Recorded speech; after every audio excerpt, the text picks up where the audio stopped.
Bonjour, bonjour. Ici, Roi Salomon Tankes, président fondateur de l'ONG Réinsertion for Life. Nous sommes ici pour vous annoncer la saison 2 sur les présentations que notre jeune confrère Noureddin Bongo et sa mère Sylvia sont en train de lancer contre notre pays. Voilà, ce que vous avez pu suivre, ce n'est que la saison 1. Là, nous sommes à la saison 2 maintenant. Nous sommes juste venus vous annoncer. D'accord? Voilà. Toutes les vidéos qui ont été balancées jusqu'à présent, on n'a pas toujours eu la réponse à notre question. Notre question a été, si vous avez une paire de lunettes qui avait une caméra et que vous étiez en détention avec, vous dites que vous avez été torturé, abusé, vous avez été déplacé d'un point à un autre hors de la prison, nous on demande juste la présentation des images en question.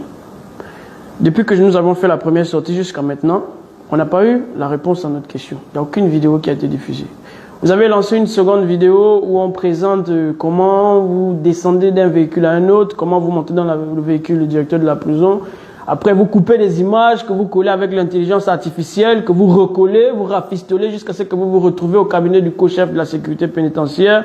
Vous utilisez toujours l'intelligence artificielle. Les Gabonais ne sont pas dupes. Et ce que je tiens à rappeler aux Gabonais, c'est que vous avez tendance un peu à oublier le passé. Vous avez un peu tendance à oublier le passé. J'ai lu quelques commentaires qui ont été... J'ai lu quelques commentaires sur les vidéos qui ont été republiées par certains activistes qui sont en France. Les mêmes activistes qui étaient en train d'insulter les Bongos il y a quelques années, ce sont les mêmes activistes qui sont en train de défendre les Bongos aujourd'hui. Mais à l'époque, quand ces activistes insultaient les Bongos, les mêmes qui viennent faire les commentaires étaient avec eux, les soutenaient. Aujourd'hui, les mêmes viennent défendre les Bongos. Vous prenez encore, vous partez les soutenir. Eux, ils prennent de l'argent pour ça. Ils sont payés pour défendre les gens. Ils sont comme des avocats. Tu payes un activiste, il fait ce que tu veux. Mais ce qui m'étonne, c'est qu'il y a certains petits Gabonais là qui sont un peu stupides, quoi. Vous partez commenter, oui, ils ont raison, ils ont raison. La saison 2 est violente. On va vous montrer, détail par détail, comment les Bella Boys ont été torturés en prison. Par des instructions de Noureddin Bongo et Yann Goulou. On va vous montrer comment les jeunes détenus vivaient en détention depuis des années, avant le coup de libération. Ce que les Bongos faisaient vivre aux gens en prison. On va vous montrer. On va vous développer sur certains sujets. Je vais vous prendre un exemple simple. Monsieur Yama, Jean-Rémy Yama, sénateur, a perdu sa femme en prison, soit transféré à l'hôpital. C'est Noureddin Bongo et sa mère. Avec Yann Goulou. C'est ça, instrumentaliser la loi, la justice d'un pays. D'accord? Renaud Alogo a perdu sa femme en prison. Il a appris ça à l'Union. Il a demandé l'auto. Vous n'aurez jamais l'image exacte. C'est que je peux vous faire un film sur la prison, je peux vous détailler comme je vous ai toujours détaillé. Il y a même mes jeunes petits qui sont sortis récemment, qui ont essayé de faire quelques vidéos sur TikTok pour vous expliquer certaines conditions de certains quartiers de la prison. Mais vous commentez toujours ça comme une blague. Mais vous ne réalisez pas tant que ça ne vous arrive pas. Vous ne réalisez pas tant que ça n'arrive pas à un membre de votre famille. C'est quand un membre de votre famille se retrouve en prison, que vous-même vous retrouvez en prison et accidentellement, que vous allez réaliser qu'effectivement, il faut se battre pour changer et améliorer certaines conditions en milieu carcéral. Donc, oui, monsieur? Alors, on voulait savoir, est-ce que tout ce que M. Jonas Moulina a dit sur vous est réel? Parce que nous, on n'a rien compris. Oui, j'ai appris. Et qu'il a soi-disant des informateurs depuis le Gabon qui a envoyé des news auprès de lui dans le sens que vous n'êtes pas de la famille Tankes, on voulait savoir. Non. Vous savez, je ne gagne rien en disant que je fais partie de la famille Tankes. Si vous remarquez que dans certains de mes lives, bon, je ne fais jamais de lives, c'est la première fois. Voilà. Dans certaines de mes publications, sur des plateaux, même le dernier, vous avez vu que j'ai retiré le nom Tankes. Pourquoi? Parce que j'avais d'abord mis ce nom pour honorer la mémoire de mon père. D'accord? Parce que mon père est décédé. J'étais en prison. J'ai appris ça à l'Union. Ok? Je ne m'entends pas avec mes frères. Pourquoi? Parce que d'abord, je n'ai pas grandi avec eux. Quand j'ai retrouvé mon père, d'accord?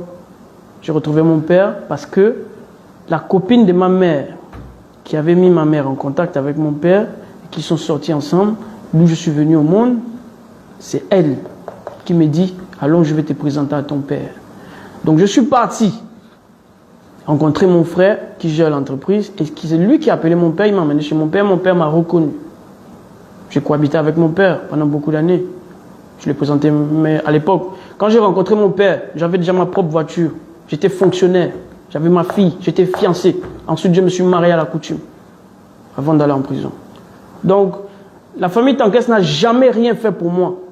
100 francs n'a jamais rien fait pour moi. Je dis ça haut et fort. Il n'y a pas un membre de la famille Tankès qui va se lever, qui va dire que toi, on a fait ça, ça, ça pour toi. Il n'y a pas. Même mon propre père, quand je l'ai retrouvé, il n'a rien fait pour moi. Parce que j'avais déjà tout. Je suis un homme. Hein? Je suis l'homme de ma mère. Je suis la force de ma mère. Et pour rien, je vais trahir le nom de ma mère.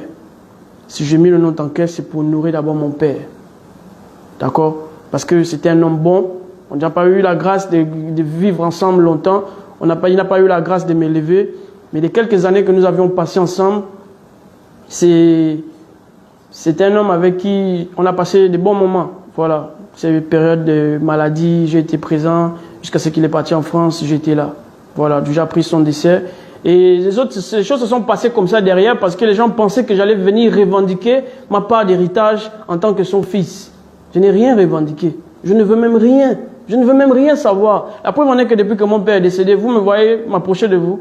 Vous me voyez demander quoi que ce soit, ou revendiquer quoi que ce soit, ou un loyer ou quoi que ce soit.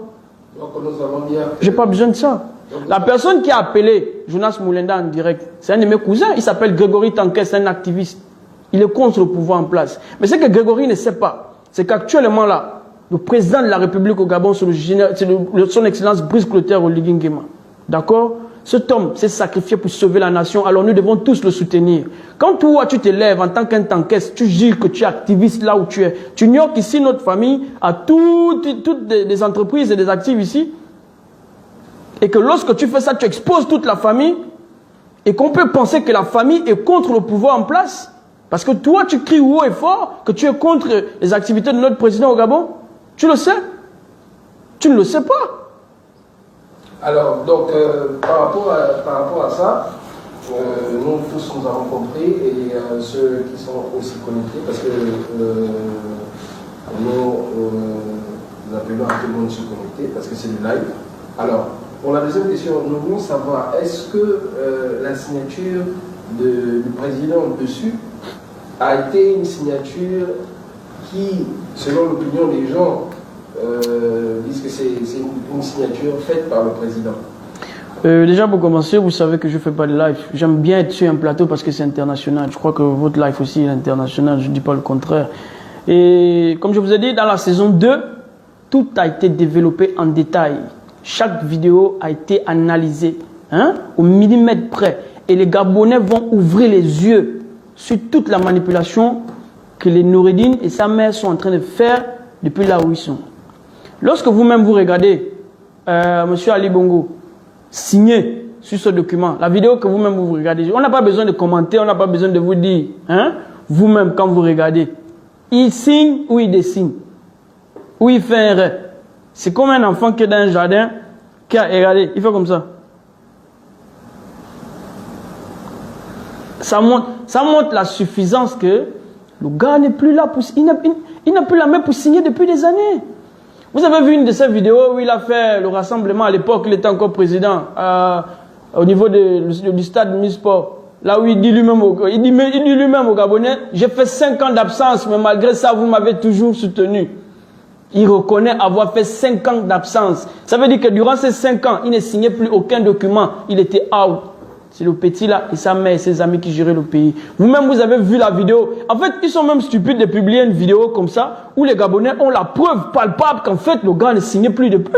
Alors, donc ça veut dire que tout ce que vous êtes en train de dire maintenant, ça veut dire que Noureddin est derrière tout ça. Mais bien sûr. c'est toujours Noureddine qui est en train d'instrumentaliser. Il veut que son père reste président du PDG parce qu'il veut continuer à contrôler le PDG depuis là où il est. Est-ce que vous voyez? Il veut continuer à contrôler le PDG. Comment se fait-il qu'on sait qu'actuellement, le PDG, c'est Louembe et Angélique Ngouma, mais il met Ali Agba, secrétaire général du PDG, de son côté? Est-ce que c'est faisable? En fait, ça montre directement le comportement du petit là, Noureddine. En fait, comme son père est toujours en vie, la même manière qu'il a continué à gérer le pays avec son père, en utilisant toujours son père, en disant papa a dit, papa a signé, papa a sorti le décret. C'est la même manière qu'il est maintenant en train d'instrumentaliser le PDG actuellement. Papa a dit que c'est Ali Agba qui est secrétaire général. Comme ils ont refusé qu'on n'est plus dans le papa a dit, il allait prendre le père, il est venu faire asseoir, il a dit signe devant eux. Mais il ne sait même pas que quand il dit au père de signer devant eux, quand le père signe comme ça là, il dessine. Vous-même vous voyez comment il dessine. Tu sens que, non mais le petit là c'est un sorcier. Donc ça veut dire que le deuxième PDG c'est un PDG de corruption. Mais bien sûr, le deuxième PDG, c'est comme le Gabon qui était là à l'époque avant que le coup de libération ne vienne. C'est comme ça que le PDG là, c'est un PDG truqué. C'est un PDG truqué. Donc en conclusion, pour cette saison, la saison 2, comme je viens de vous le dire, ça va être très très très violent. D'accord? Parce que on se demande qui je suis. Pourquoi je me lève pour parler de ce genre de choses, de ce genre de sujet, je veux dire. Je suis un citoyen gabonais. Le président de la République est une personnalité publique. C'est mon président et c'est mon pays, le Gabon. D'accord? On dit toujours, ne te demande pas ce que toi, tu peux, ne te demande pas ce que ton pays peut faire pour toi, mais demande-toi ce que toi, tu peux faire pour ton pays. D'accord? Et moi, je me lève pour défendre mon président, l'image de mon président et défendre mon pays en entier et les lois de mon pays. Parce que vous, quand vous insultez le président de la République, vous n'insultez pas un individu. Vous insultez toute une institution. C'est le président de la République. Vous insultez votre pays. D'accord? Vous, les activistes, vous vous levez, vous partez en France, vous commencez à insulter. Ce que vous oubliez, c'est que vous exposez votre pays d'abord. Vous insultez votre président, vous insultez les institutions de votre pays. C'est de la haute trahison. Mais ce que vous oubliez, c'est que vous restez gabonais. C'est chez vous. Vos parents sont là, vos familles sont là. Tôt ou tard, vous allez venir. Tôt ou tard. Saison 2 sera diffusée dans quelques heures. Vous verrez les détails au millimètre près sur la vidéo qui a été diffusée en second après la première vidéo qui a été diffusée par ces activistes où Noureddine est en train de filmer soi-disant le directeur de la prison. Il y a une autre vidéo qui a été diffusée après notre intervention qui dit que il a bien les caméras depuis avant de rencontrer ses avocats. Il n'y a pas de problème. On n'a pas besoin de parler de ça ici. On va vous prouver par A plus B. Hein? A plus B que tout ça est faux. Ensuite, on va vous prouver qu'il n'a jamais eu de caméras. Ces lunettes n'ont jamais eu de caméras dans la prison, dans la détention. Pourquoi? Parce que jusqu'à présent, j'attends toujours une seule image. Je ne parle pas trop, on ne discute pas trop. En matière pénale, ce sont les faits. D'accord? Dans le droit, ce sont les faits. Les faits, c'est quoi? Il avait une caméra de surveillance, il dit qu'il a été torturé, etc. On n'en disconvient pas. Sors-nous juste une seule vidéo, une seule, de là où tu dormais en détention. Parce que tu avais bien les lunettes, donc tu regardais ton lit avant de dormir. Tu nous sors une autre vidéo, même si tu n'en as pas un, sors n'importe quelle vidéo qui concerne la détention, où on te voit dans la prison. J'attends ça.